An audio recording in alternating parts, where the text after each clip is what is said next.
মাত্র ৪ লক্ষ টাকা দিয়ে খামার শুরু করে।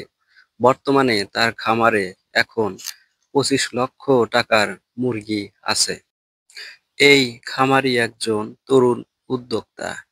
স্টুডেন্টরত অবস্থায় লেয়ার মুরগির খামার শুরু করে।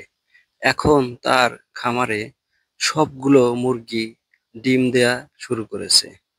প্রতিদিন প্রায় ৯৫% ডিম উৎপাদন হয় এই খামার থেকে। প্রতি মাসে প্রায় ইনকাম আসছে লেয়ার মুরগির ডিম বিক্রি করে ২ থেকে ২.৫ লক্ষ টাকা। তাই আপনারা যারা স্টুডেন্ট আছেন এবং খামার করতে ইচ্ছুক, তাহলে আপনারা শুরু করতে পারেন অল্প পরিসরে যেকোনো খামার। তাহলে আপনারা সফল হতে পারবেন। বর্তমানে এই খামারি একজন সফল উদ্যোক্তা হিসেবে খ্যাতি লাভ করেছে। তার খামারটা খুবই সুন্দর, আইকনিক সাইজের, ক্লিন। খামার যত পরিষ্কার রাখা যায় তত রোগবালাই থেকে